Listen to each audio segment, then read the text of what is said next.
નમસ્કાર ગુજરાત। આજના મુખ્ય સમાચારની અંદર કોની આગાહી સાચી પડશે, અંબાલાલ પટેલની કે પછી પરેશભાઈ ગોસ્વામીની? તહેવારો નજીક આવતા રાશન કાર્ડ ધારકોને થશે ડબલ ફાયદો, ખેડૂતોને મળશે 1 લાખ અને 2 લાખ રૂપિયાની સહાય આપતી સંકટ હરણ યોજનાનો લાભ, આજથી ભારત પર 25% ટેરિફ લાગુ, અમેરિકા સરકારનો સૌથી મોટો નિર્ણય। શું તમને પણ 2000 રૂપિયાનો વીસમો હપ્તો નથી મળ્યો? તો આજે જ કરી લેજો આ કાર્ય પૂર્ણ।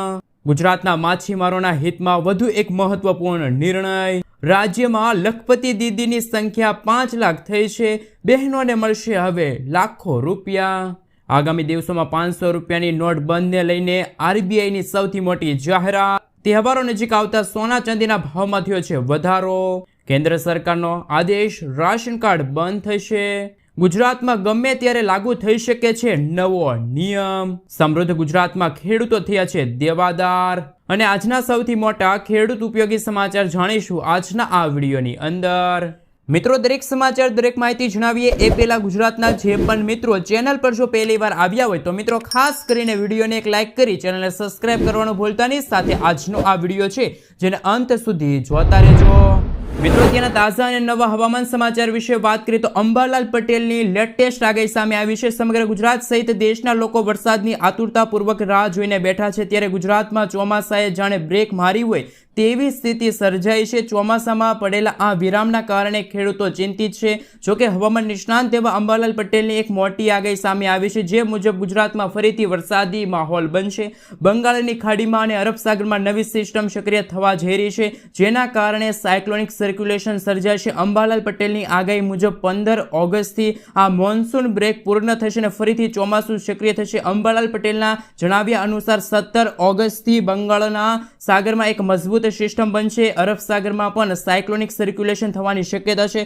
અરબ સાગરની સિસ્ટમના કારણે 19, 20, 21 અને 22 ઓગસ્ટ દરમિયાન ગુજરાતના દક્ષિણ સૌરાષ્ટ્રના ભાગોમાં ભારેથી ભારે વરસાદની છે એ આગાહી સામે આવી છે। સાથે અંબાલાલ પટેલના જણાવ્યા અનુસાર નદીઓમાં પૂરની સ્થિતિનું પણ નિર્માણ થઈ શકે છે અને આગામી દિવસોમાં માછીમારોને દરિયો ન ખેડવા માટે હવામાન વિભાગે સાવચેત રહેવા માટે અપીલ કરી છે।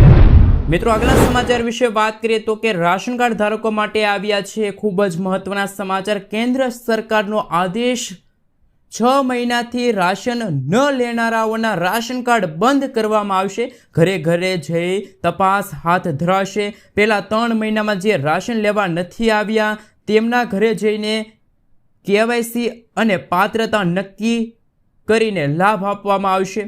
દર 5 વર્ષે કેવાયસીનો નિર્ણય લીધો છે સરકારે, અને 6 મહિના સુધી અનાજ લેવા નહીં ગયેલા હોય તેવા રાશન કાર્ડ ધારકોના આપમેળે રાશન મળવાનું બંધ થઈ જશે અને રાશન કાર્ડ છે એ પણ બંધ થઈ જશે। કેન્દ્ર સરકારે રાશન કાર્ડ ધારકો માટે સૌથી મોટો આદેશ જાહેર કર્યો છે। સાથે સાથે મિત્રો, બીજા રાશન કાર્ડને લઈને અગત્યના સમાચાર સામે આવી રહ્યા છે। જન્માષ્ટમી આવતા નવી ભેટ મળશે, રાજ્યના રાશન કાર્ડ ધારકો માટે રાજ્ય સરકારે મહત્વનો નિર્ણય લીધો છે। આગામી તહેવારોને લઈને અત્યોદય અને બીપીએલ રાશન કાર્ડ ધારકોના હિતમાં નિર્ણય જાહેર થયો છે। આથી 75 લાખ રાશન કાર્ડ ધારકોને ફાયદો થશે। સરકારે તહેવારોને લઈને વધારાની ખાંડ અને રાહત દરે ખાદ્ય તેલનું વિતરણ કરવાનો નિર્ણય જાહેર કર્યો છે, જે ઓગસ્ટ મહિનાની શરૂઆતથી જ આ વિતરણ કરવાની જે કામગીરી છે એ શરૂ કરવામાં આવી છે। તો ગુજરાતના લાખો રાશન કાર્ડ ધારકોને જન્માષ્ટમી અને દિવાળીના તહેવારો નિમિત્તે વધારાની ખાંડ અને ખાદ્ય તેલ છે એ મળતું રહેશે। મિત્રો, તે પછીના સમાચાર વિશે વાત કરીએ તો આજથી ભારત પર 25% ટેરિફ લાગુ, આજથી ભારતથી અમેરિકા મોકલવામાં આવતા માલ પર 25% ટેરિફ લાગુ થશે। તો 27 ઓગસ્ટથી 25% વધારાનો ટેરિફ લાગુ થશે। આના કારણે અમેરિકન બજારમાં ભારતીય માલ મોંઘા થશે અને માંગ ઘટી શકે છે। આવી સ્થિતિમાં હવે વેપારીઓ વિશ્વના અન્ય બજારોમાં તેમના હિસ્સો વધારી શકે છે। અમેરિકા ભારતમાંથી 7.35 લાખ કરોડ રૂપિયાના માલની આયાત ઉત્પાદન કરે છે। મિત્રો, આગલા સમાચાર વિશે વાત કરીએ તો ગુજરાતમાં ગમે ત્યારે લાગુ થઈ શકે છે યુનિફોર્મ સિવિલ કોડ, યુસીસી લાગુ થઈ શકે છે। યુનિફોર્મ સિવિલ કોડ એટલે કે યુસીસી, આ શબ્દ મિત્રો તમે સાંભળ્યો જ હશે। સાદી ભાષામાં સમજીએ તો યુનિફોર્મ સિવિલ કોડથી દેશના તમામ નાગરિકોને સામાન્ય કાયદા હેઠળ ન્યાય મેળવવાનો અધિકાર મળશે. પ્રથમ ઉત્તરાખંડમાં યુસીસી લાગુ કરવામાં આવ્યા બાદ હવે ગુજરાતને લઈને મોટી અપડેટ સામે આવી છે. વાસ્તવમાં ગુજરાતમાં ગમે ત્યારે યુનિફોર્મ સિવિલ કોડ લાગુ થઈ શકે છે.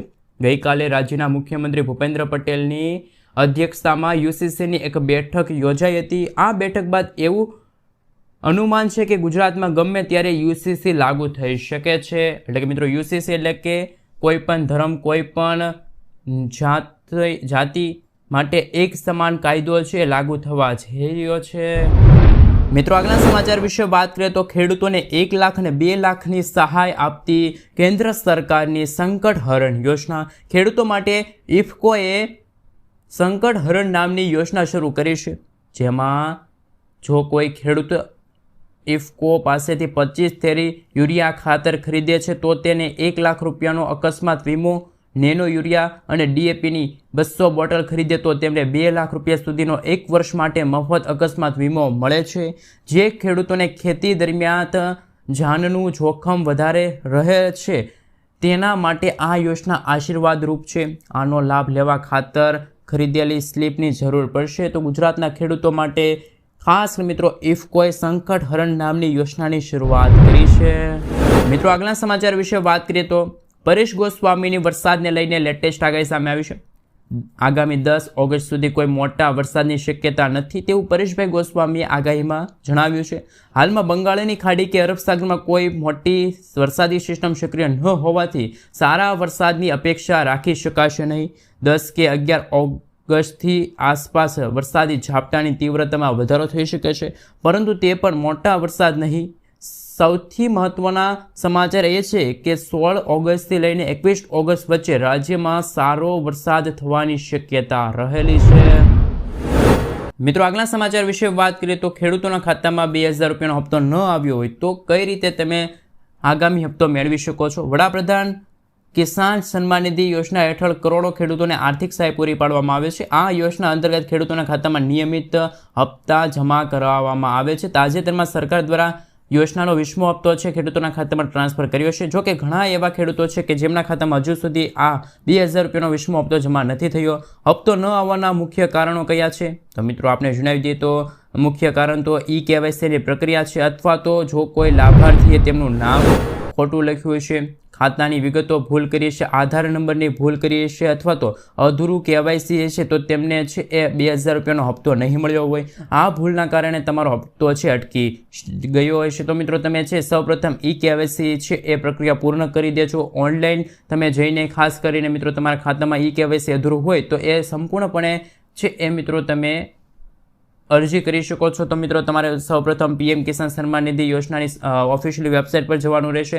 હોમ પેજ પર જઈને કેવાયસીનો વિકલ્પ પસંદ કરો, તમારા ખાતા નંબર, આધાર કાર્ડ નંબર દાખલ કરો અને સર્ચ પર ક્લિક કરો. આ પછી તમારા મોબાઈલ નંબર પર ઓટીપી આવશે ને આ ઓટીપી દાખલ કરવાની સાથે તમે ઘરે બેઠા પણ કેવાયસીની પ્રક્રિયા છે પૂર્ણ કરી શકો છો.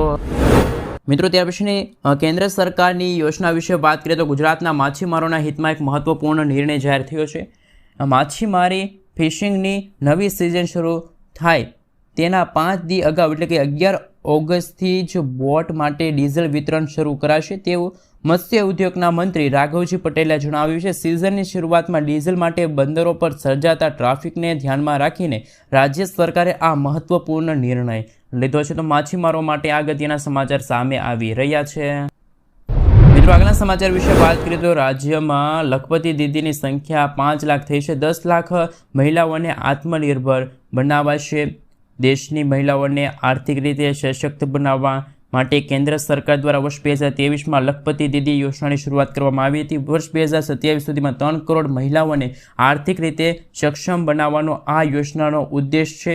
ગુજરાતની મહિલાઓને આ યોજનાનો બહોળો લાભ મળે તે માટે ગુજરાતના મુખ્યમંત્રી ભૂપેન્દ્રભાઈ પટેલના નેતૃત્વમાં વ્યાપક પ્રયાસો કરવામાં આવ્યા છે. પરિણામે જુલાઈ 2025 સુધીમાં રાજ્યમાં 5,96,000 જેટલી મહિલાઓની આવક 1 લાખથી વધુ સુધી પહોંચી ગઈ છે અને તેઓ ગર્વ સાથે ગુજરાતની લખપતિ દીદી પણ બની ગઈ છે. મિત્રો તે પછીના સમાચાર વિશે વાત કરીએ તો બમણી આવકોની વાત તો ખાલી એક વહેમ છે. ખેડૂતોના પ્રત્યેક ખેડૂતોના માથે 56,000 રૂપિયાનું દેવું છે. રાજ્યના 55 લાખ ખેડૂતોએ બેંક લોન લઈને 14,000 કરોડ રૂપિયાનું દેવું કર્યું છે. લોકસભામાં મોદી સરકારે સ્વીકાર્યું કે ખેડૂતોના માથે દેવું વધ્યું છે. ખેડૂતોની આવક બમણી થશે તેવા વચન વાયદા કરવામાં આવ્યા હતા, તે હવે ખોટા સાબિત થયા છે. ખેડૂતોની આવક સ્થિતિ દિવસે ને દિવસે બગડતી જાય છે, જેના કારણે તેઓ દેવું કરવા મજબૂર બન્યા છે. લોકસભામાં રજૂ કરાયેલા રિપોર્ટ મુજબ ગુજરાતના પ્રત્યેક ખેડૂતોના માથે 56,568 રૂપિયાનું દેવું છે. ખેતી કરવી હવે મોંઘી બની રહી છે, કેમ કે ખાતર, જંતુનાશક દવાથી માંડીને ખેત મજૂરીના ભાવ વધ્યા છે. તેમાંય અથાગ મહેનત કર્યા પછી ભારે વરસાદ થાય, વાવાઝોડું આવે તો પાકને નુકસાન થાય. ખેડૂતોની માંગ છતાંય હજુ સુધી પાક ઉત્પાદનના પૂરતા ભાવ મળ્યા નથી. આવા સંજોગોમાં ખેતી બચાવવા ખેડૂતો અથાગ પ્રયાસો કરી રહ્યા છે. આ સાથે મિત્રો ચૂંટણી દરમિયાન છે એ જુદી જુદી સરકારો ઢંઢેરો પીટતા હોય છે કે ખેડૂતોની આવક બમણી થઈ જશે. આવક તો બમણી થઈ નથી, પરંતુ આર્થિક નુકસાન ન પોષાતા ઘણા ખેડૂતો ખેતી છોડીને અન્ય વ્યવસાયો પર મજબૂર બન્યા છે. ખેડૂતો ખેતીની જમીન વેચવા મળ્યા છે.